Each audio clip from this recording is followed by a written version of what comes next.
et merci à tous. Merci en particulier de votre présence. Donc, c'est le premier webinaire sur l'interopérabilité.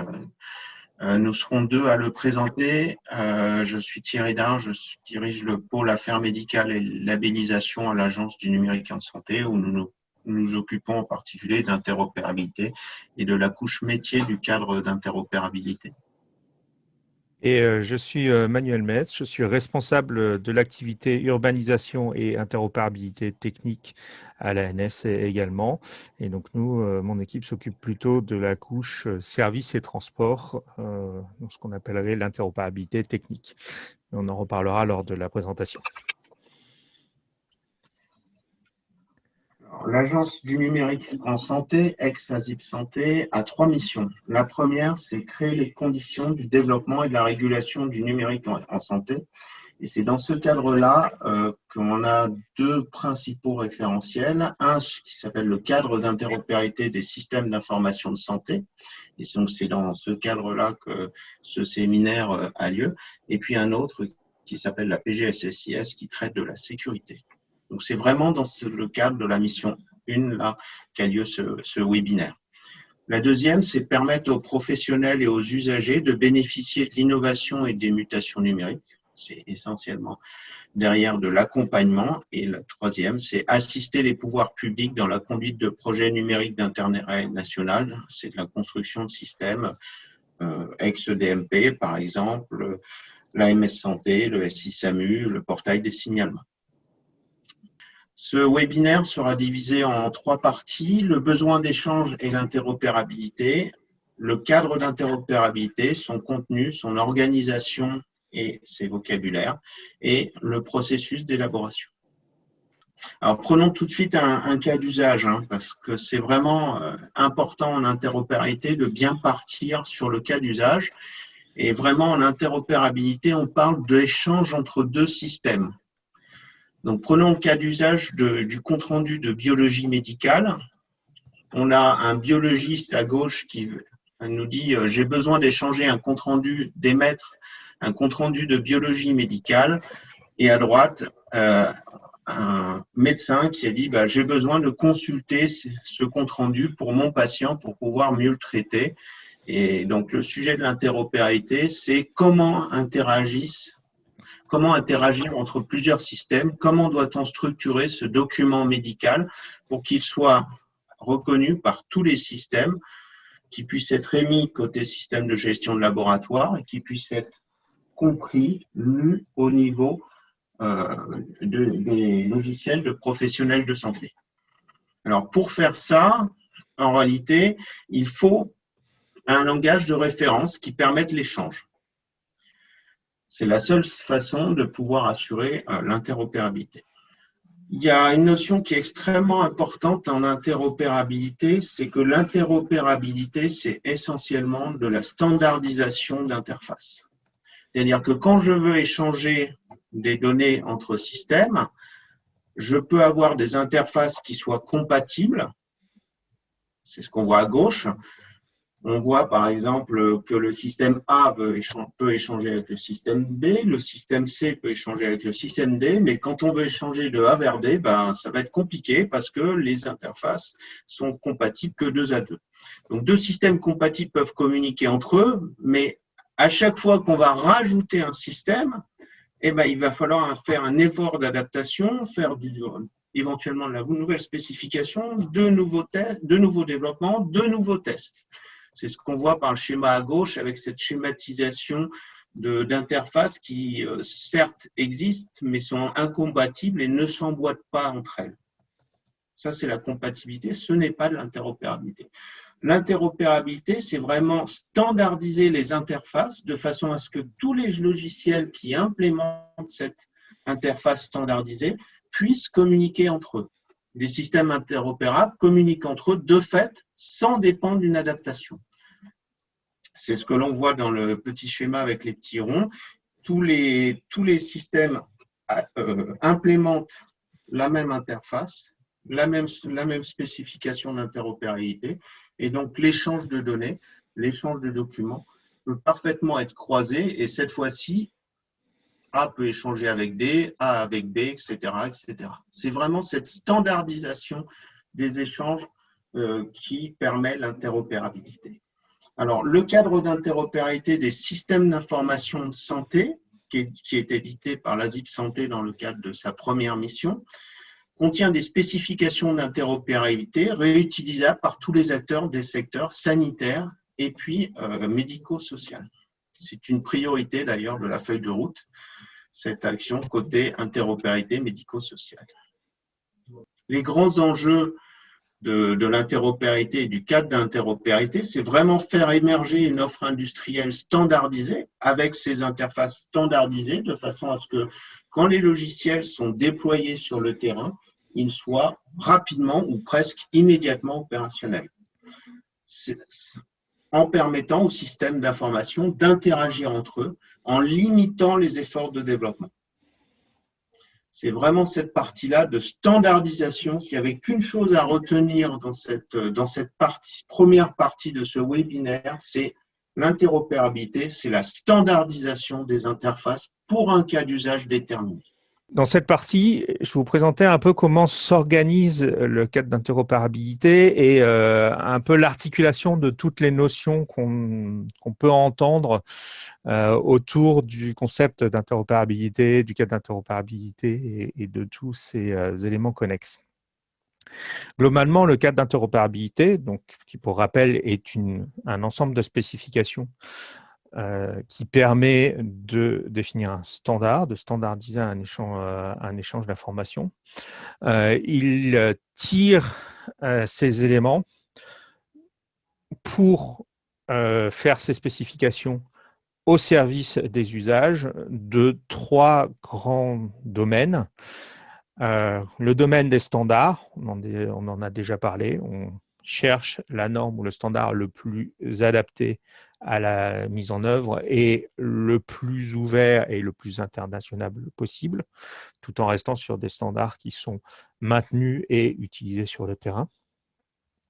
Il y a les modélisations objets qui sont globalement des catalogues de concepts, savoir pour ne pas réinventer à chaque fois la définition d'un concept quand on le retrouve d'un cas d'usage à un autre, et donc pour être sûr que même du point de vue conceptuel, les volets du cadre d'interopérabilité sont interopérables entre eux. On a des bibliothèques de concepts. Donc, il y a le modèle des objets de santé qui sont des concepts qui sont liés au contexte du flux, par exemple la description des professionnels de santé impliqués ou des structures ou de l'offre de soins ou des patients. Et pour tout ce qui est contenu médicaux, on a des modèles médicaux qui vont définir les différents concepts médicaux. Je vais dire des bêtises, Thierry, bouge-toi les oreilles. Par exemple, la glycémie, le boulot, c'est quoi? Enfin, des concepts de référence, des définitions de référence. Et dans ces définitions de référence, accrochées à ces concepts, on va avoir une liste d'instances de ces concepts. Par exemple, pour les professionnels de santé, on a une liste de professions. On a la définition de qu'est-ce qu'une profession de santé et à côté, on a la liste de toutes les professions qui sont trouvables dans le contexte français, qui sont utilisables ou qui existent dans le contexte français. Et toutes ces listes vont être maintenues, codées, afin que ça puisse être facilement manipulable par des systèmes d'information, et maintenues dans ce qu'on appelle des terminologies. Les terminologies, il y en a plusieurs et dès qu'on en trouve une internationale sur le sujet, on essaie de l'utiliser. Par exemple, la LOINC pour tout ce qui est résultats d'analyse de biologie. Et il y a des terminologies qui sont liées aux objets de santé, donc au contexte que l'on a regroupés dans l'ENOS, qui sont associés au modèle des objets de santé, savoir à chaque fois qu'il y a une définition, si ce qui est défini peut être nomenclaturé, on a une nomenclature des objets de santé qui est la terminologie utilisée pour cela. Dans la spécification du cadre d'interopérabilité, on fait intervenir ces 3 référentiel pour être assuré que nos spécifications suivent toujours les choses qui sont les plus générales et toujours les mêmes orientations. Là, c'est un petit, un petit nuage de mots que vous pouvez entendre généralement, et on va aller dans le détail plus tard, juste après. Niveau d'interopérabilité, on en parle beaucoup au sujet des spécifications d'interopérabilité européennes. C'est comme ça que l'Europe classifie les niveaux d'interopérabilité. Je vous ferai un peu plus de détails tout à l'heure et je vous montrerai comment le cadre d'interopérabilité s'articule sur ces niveaux d'interopérabilité. On parle souvent de volet du cadre d'interopérabilité. Un volet du cadre d'interopérabilité, c'est un ensemble de spécifications que l'on a fait, qu'on a dit profilé, donc qu'on a fait pour un usage. Ce qu'on appelle un profil, parce que je vois on est ensemble de spécifications profilées pour un usage. Un profil, c'est une explication de comment utiliser une norme internationale pour un cas d'usage particulier. Une norme internationale, généralement, ça permet de faire le plus possible. Souvent, je dis tout et n'importe quoi, ça dit maman, papa et ça fait le café. Mais globalement, ça ne permet pas d'être sûr qu'on se comprend entre deux systèmes d'information pour un cas particulier. Et donc, le but et l'enjeu du cadre d'interopérabilité, c'est bien pour un usage d'expliquer comment est-ce qu'on utilise cette norme internationale et de mettre des contraintes supplémentaires sur cette norme internationale pour ce cas d'usage-là. Par exemple, lorsque on parle de spécialité médicale pour caractériser un professionnel de santé, la norme internationale va dire, ben voilà, on a la possibilité d'avoir 0 à X spécialités pour un professionnel de santé. L'usage en France a bien codifié les spécialités qui sont un type de savoir-faire et a bien indiqué que ces spécialités, par exemple pour un médecin, il y a une spécialité ordinale et éventuellement plusieurs autres spécialités complémentaires ou savoir-faire. Pour d'autres professions, il n'y a pas de spécialité ordinale. Et ça va permettre de dire, dans le cadre d'un flux, par exemple le flux du DMP, où on veut pouvoir connaître la profession et la spécialité du professionnel pour lui associer des droits, eh bien, vous véhiculez la profession et vous véhiculez une seule spécialité qui est la spécialité que le professionnel met en œuvre au moment de l'action sur le DMP. Et donc, la norme internationale permet de véhiculer autant de spécialités qu'on veut. Dans le cas du DMP, parce que c'est contextualisé et que l'on veut connaître le contexte exact d'utilisation par le professionnel, on va dire, vous n'utilisez qu'une seule spécialité. Voilà, c'est ça de profiler la norme. Et bien sûr, quand on dit vous n'utilisez qu'une seule spécialité, on dit aussi, et d'ailleurs, vous la prenez dans telle nomenclature. Les spécifications des volets, comme je dis, c'est un ensemble de spécifications. On a 3 documents essentiellement dans un volet, parfois 2, selon le cas. Un document fonctionnel d'échange, donc qui va faire l'étude du processus, l'étude du besoin et donner une représentation métier déconnectée de toute technologie et de toute norme pour bien avoir le besoin et l'usage tel qu'exprimé par le métier et non contraint par des normes. Ensuite, selon les cas, on a une étude de normes et standards pour identifier la norme ou le standard le plus adapté pour mettre en œuvre le flux. Je dis selon le cas parce que dans certains cas, le cas d'usage est similaire à d'autres usages et pour être sûr que l'on fait de la mutualisation, que justement on va permettre d'investir sur les spécifications, on ne va pas changer de norme à chaque fois. Typiquement, quand on exprime un document de santé, La norme qui a été sélectionnée au tout début du cadre d'interopérabilité, c'est la norme CDA. Maintenant, à chaque fois qu'on a un besoin d'exprimer un document de santé, on ne remet pas en cause CDA et on ne refait pas une étude de normes et standards à chaque fois.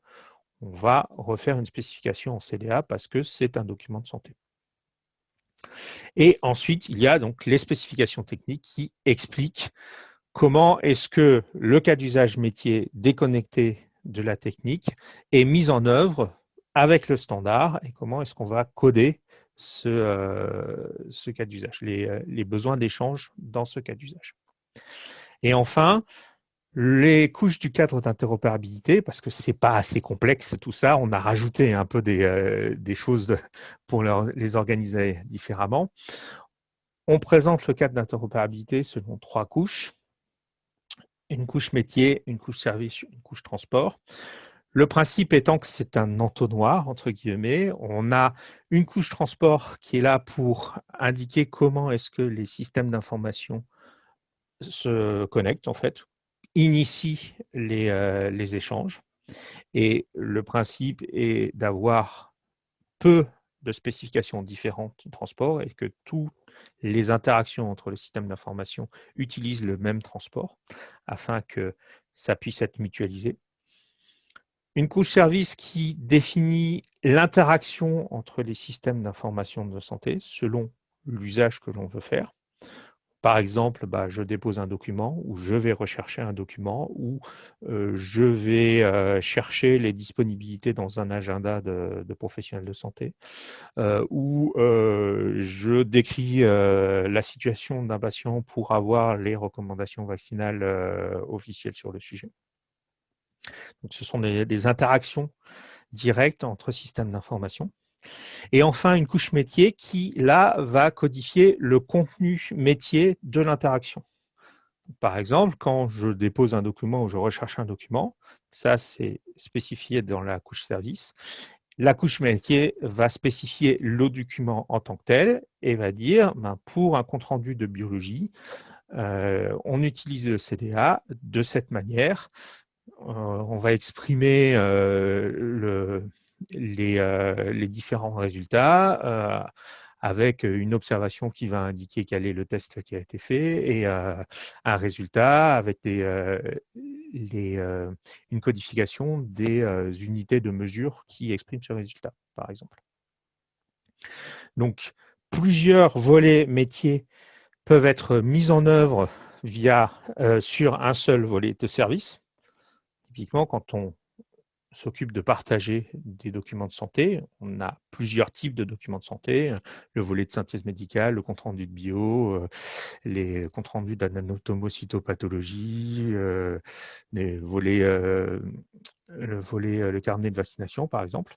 Tout ça, ce sont des contenus métiers qui vont utiliser la même spécification de partage de documents de santé, mais qui seront spécifiques à leurs usages. Donc là, j'ai duré un peu longtemps là-dessus. Les slides suivantes vont un peu reprendre ça, comme ça va permettre de faire de la pédagogie. Là, les niveaux d'interopérabilité, comme je vous ai dit, au niveau européen, on distingue 5 niveaux d'interopérabilité. Le juridique, donc être sûr que le cadre légal, donc surtout au niveau européen, est le même d'un côté et de l'autre, pour pouvoir échanger de manière légale et cohérente des informations. Là-dessus, au niveau national, donc il faut connaître le cadre légal et il est rappelé dans les volets, mais on n'a pas de problématique d'interopérabilité juridique. L'interopérabilité organisationnelle, donc, qui est liée au processus, et voir comment est-ce que le processus est mis en œuvre. Par exemple, comment est-ce qu'est organisée une structure de santé pour pouvoir prendre en charge un patient et que c'est toujours le même genre d'organisation. Ensuite, à un niveau sémantique, là, qui correspond à ce besoin d'avoir toujours la même définition, de même comprendre le concept en fait, et c'est pour ça qu'on a des catalogues de concepts. Donc, être sûr que quand on parle d'un professionnel de santé, on parle tous de la même chose. Certains pourraient penser professionnel de santé tel que défini comme professionnel de santé réglementé dans le Code de la santé publique, mais il y a des professions non réglementées qui sont également des professions de santé.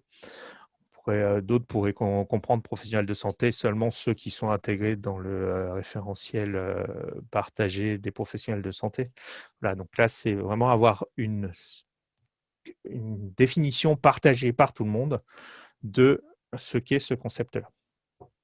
Et ensuite, des interopérabilités qui là sont plus dans la mise en œuvre technique, l'interopérabilité syntaxique, savoir comment est-ce qu'on va organiser les informations dans un flux. Donc là, typiquement, c'est là où on va retrouver les normes internationales du type CDA, du type FHIR, du type XDS, donc des choses que vous avez probablement déjà entendu parler, mais donc qui sont des normes internationales qui explique comment, dans une syntaxe donnée, par exemple en XML, par exemple en JSON, on exprime les éléments et les éléments qu'on a besoin d'échanger et qu'on a identifiés au niveau sémantique.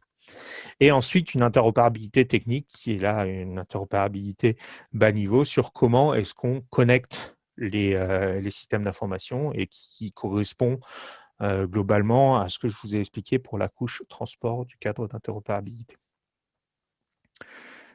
Donc, ces niveaux, on en a bien conscience. On ne les exprime pas tous à chaque fois de manière unitaire, notamment dans le contexte national, l'interopérabilité juridique et organisationnelle est assez native.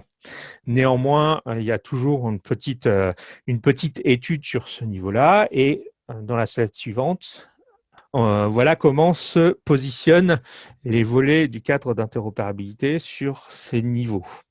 Donc, comme on a dit, il y a des spécifications fonctionnelles d'échange ou ce qu'on appelle aussi une étude métier qui est réalisée avec une méthode d'analyse guidée éventuellement par des outils comme Art Décor et qui va récupérer donc, les concepts qui sont dans les catalogues de concepts et aussi qui va indiquer quelle terminologie utiliser pour quel concept. Et c'est assez important, les terminologies sont bien des objets fonctionnels, métiers. C'est pas de la technique, c'est vraiment une signification métier, ce que code une terminologie.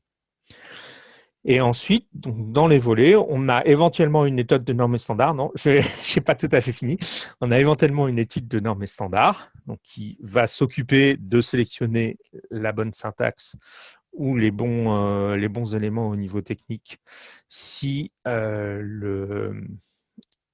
n'y a pas d'opportunité de mutualiser déjà des choses qui ont été faites, et des spécifications techniques qui, là, vont expliquer comment est-ce que la syntaxe est utilisée, donc comment est-ce que les éléments techniques sont utilisés pour mettre en œuvre l'usage. Comme je vous l'ai dit, ce volet-là, un volet, ce sont ces 2 ou 3 éléments. Maintenant, un volet, il ira parti soit dans la couche transport, soit dans la couche service, soit dans la couche métier, en fonction du périmètre qu'il couvre. Donc, globalement, la couche transport, protocole, sécurité de l'échange, assez peu de volets pour qu'ils puissent être utilisés par tout le monde et par tous les cas d'usage. La couche service, ce sont les interactions entre plusieurs services des systèmes d'information, donc plus qui sont spécifiés par type d'interaction. Et la couche métier, qui est donc le contenu métier de l'interaction et qui donc là peut être multiple, utiliser le même service mais être multiple en fonction des domaines couverts. On peut passer à la slide suivante, voilà, qui est un exemple. Donc, typiquement, le cas de déposer un compte-rendu de biologie sur le DMT d'un patient va faire intervenir un volet de chaque couche, va faire intervenir Pour le DMP actuel et historique, le volet transport synchrone client lourd, qui va spécifier comment est-ce qu'on se connecte au DMP, le fait qu'on utilise du SOAP, du MTOM, du XOP, et comment est-ce qu'on va coder l'assertion SAML qui est appelée VIHF pour fournir les éléments d'identité de l'utilisateur afin que le DMP puisse appliquer sa politique de sécurité. Ça met aussi le volet de la couche service qui s'appelle partage de documents de santé, qui là définit comment est-ce que l'on va déposer un compte rendu, enfin un document sur le DMP. Savoir qu'on utilise XDS et qu'on envoie le document associé à des métadonnées qui sont globalement des données d'indexation du document qui pourront être réutilisées et requêtées pour retrouver le document dans le DMP du patient. C'est ça qui va correspondre aux paramètres d'interrogation du DMP. Et enfin, le document qui est véhiculé dans cette enveloppe XDS, c'est un document CDA qui suit le volet compte-rendu de biologie, qui explique comment exprimer les différents résultats via le CDA. Je pense que là, on peut faire un petit, oui, on peut faire un petit break et prendre quelques questions. J'ai vu qu'il y en avait quelques-unes. Il y a une question sur quels sont les cas d'usage qui nécessiteront l'implémentation de FHIR. Alors, actuellement, les cas d'usage qui utilisent Fire, qui ont généré, qui suite à études de normes et standards ont pointé vers Fire, sont clairement des cas d'usage de la couche service. Pas exclusivement, mais en grande majorité, et qui ont une forte composante en termes de mobilité. Donc, les usages actuels qui sont déjà codifiés dans le cadre d'interopérabilité sont la gestion d'agenda partagé, l'accès aux recommandations vaccinales, le cahier de liaison. On a quelques spécifications en cours sur Fire, et notamment une qui va faire intervenir la couche métier en termes de définition du contenu médical, qui est le dépôt et la recherche de constantes structurées.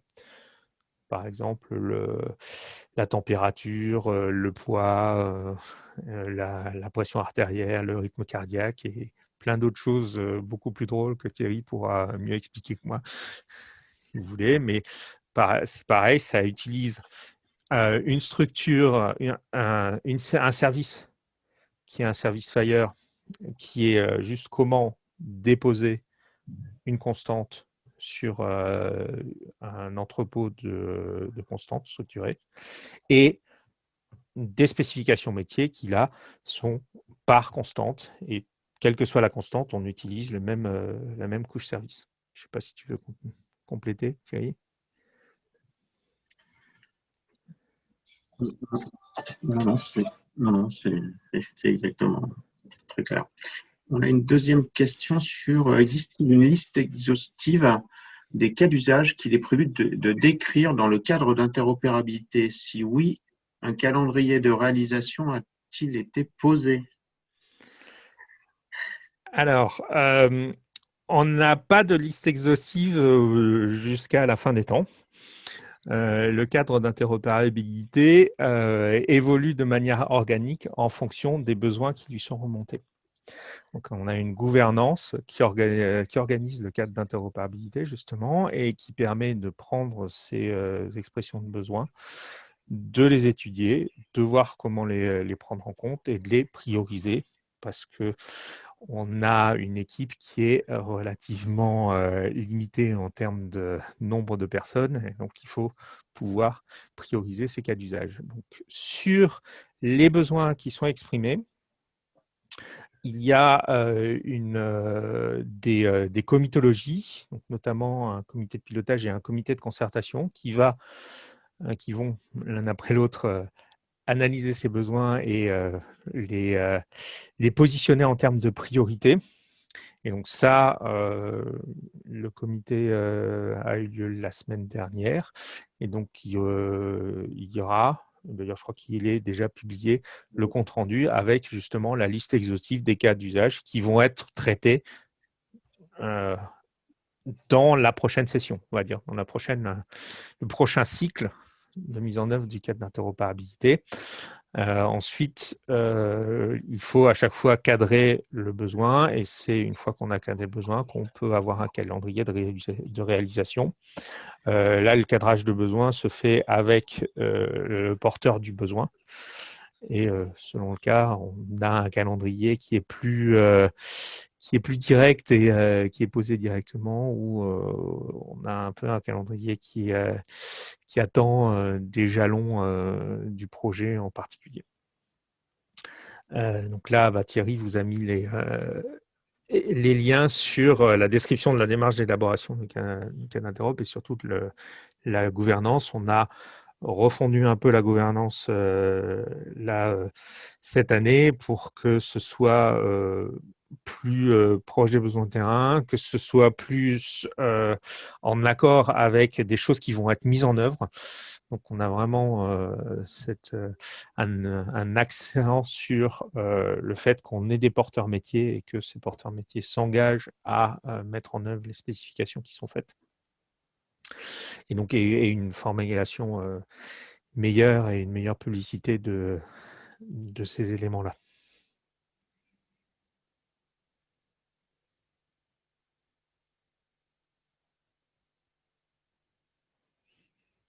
Alors justement, c'est une bonne transition, super, pour terminer les slides. Notre orientation depuis le début du cadre d'interopérabilité est toujours de faire de la co-construction avec l'ensemble des parties prenantes. Alors, c'est toujours un peu difficile parce qu'on a énormément de parties prenantes et souvent des parties prenantes qui ne sont pas forcément toujours tout de suite identifiées ou qui vont se rajouter plus tard. Néanmoins, le but, c'est vraiment de faire ça.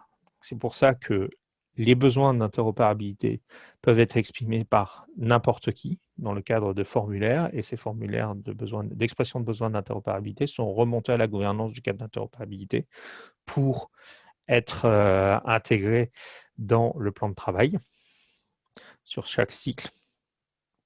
Toute personne, partie prenante, qui soit institution, éditeur, industriel, professionnel de santé, voire patient, usager, peut exprimer ses besoins et tout secteur sanitaire, médico-social, médico-administratif, médico-social et social peut exprimer ce genre de besoin. On est vraiment sur quelque chose de très ouvert. Ensuite, une fois que le besoin est exprimé et que les travaux débutent, il y a des travaux avec le porteur de besoin et si on a pu en identifier, des travaux avec des acteurs qui ont les mêmes besoins ou qui correspondent à peu près au même contexte, de manière à s'assurer qu'on ne fait pas une spec projet, mais qu'on fait vraiment un cadre d'interopérabilité qui peut être utilisé par le plus de personnes possible, et dans le plus de cas d'usage possible, tout en restant interopérable. Donc, il y a vraiment un équilibre à trouver. Et ensuite, ces spécifications qui ont été conçues avec ces porteurs sont toujours mises en concertation publique pour donner l'opportunité à tout le monde de réagir à ces spécifications. D'indiquer que il manque ça dans le cas d'usage ou vous êtes pris les pieds dans le tapis sur l'utilisation de cette norme, c'est pas comme ça. Voilà, toutes les possibilités de remonter les choses sur les volets. C'est quelque chose qui prend du temps, mais on y tient parce que c'est aussi un élément de contrôle et d'être sûr qui nous permet d'être sûr, non, mais au moins de limiter les risques que le volet soit trop spécifique. Si on peut aller sur le slide suivant, on voit les différents cycles justement de cette démarche. Donc, il y a une demande de mise à jour. Donc, globalement, c'est un nouveau formulaire qui arrive. Donc, demande de mise à jour telle que demande de mise à jour du cadre d'interopérabilité. Ça peut générer un nouveau volet. Cette demande est analysée par l'équipe qui s'occupe de l'interopérabilité et des spécifications, notamment pour savoir si le besoin est déjà couvert. Il est déjà arrivé qu'on nous exprime un besoin d'interopérabilité et puis qu'on dise c'est un cas d'usage de tel volet. Donc ça, il y a vraiment une instruction à ce niveau-là. Et donc après, pour bien qualifier l'évolution qui est impliquée, est-ce que c'est un nouveau volet ou est-ce que c'est une évolution d'un volet existant? Par exemple, une des demandes qui est remontée lors du comité de concertation de la semaine dernière, c'est l'intégration dans le volet agenda partagé de la notion de tâche. Donc là, clairement, c'est une évolution majeure, structurante, d'un volet existant. Parce que c'est effectivement un objet tâche, mais il va être manipulé de la même manière que l'objet rendez-vous ou l'objet disponibilité. En revanche, il y a d'autres cas où effectivement il y a un besoin de nouveaux volets. Et à ce moment-là, on travaille, comme je vous l'ai dit, avec toutes les parties prenantes qu'on a identifiées pour produire ce volet. On fait une concertation de 3 mois, toujours, et il y a publication du volet. Et ensuite, après cette publication, on va avoir des sessions de test ouvertes pour ce volet.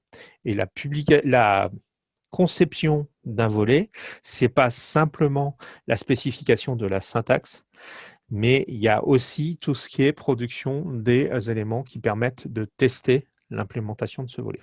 Comme il y a aussi la production de nomenclature, de jeux de valeurs, si nécessaire pour la mise en œuvre de ce volet. Donc c'est vraiment quelque chose qui est très global.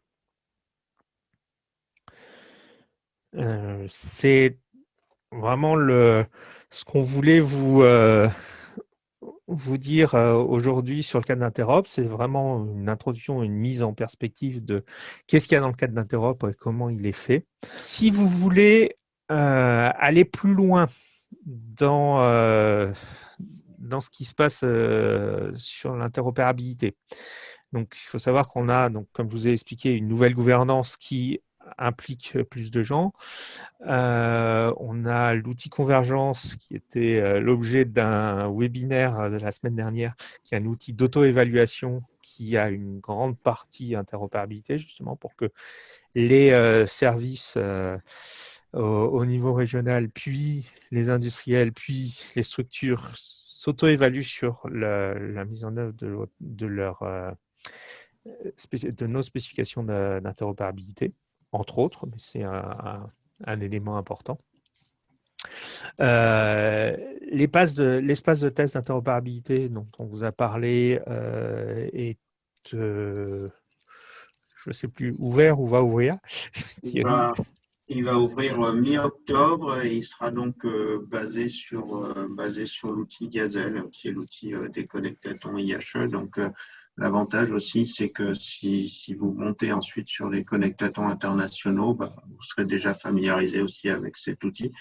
Et cet outil va nous servir, nous a servi et va nous servir au prochain projectaton de l'ANS qui sera le 10 novembre. Et puis, on met en place aussi un serveur multiterminologie donc, qui ouvrira, lui, fin novembre en production. Une première version. Ensuite, il sera évolutif régulièrement jusqu'au mois de juin 2021. Et donc, si vous voulez des détails sur certains de ces sujets, sur le slide suivant, on vous a indiqué les prochains webinaires. Et alors, notamment, il y a un webinaire sur l'espace de test, ce qui va permettre de mettre le pied à l'étrier pour répondre à M. Michel Moreton d'Excare. Donc, il y a un peu explique comment ça marche. Et en termes de formation, je pense qu'on aura des sessions de formation déjà pour les participants au Projectathon, ça c'est sûr. Elle est positionnée dans 2 semaines, je crois. Donc là, c'est vraiment pour ceux qui vont au Projectathon pour savoir comment l'utiliser. Et pardon, DXC, pas DXCare. Désolé.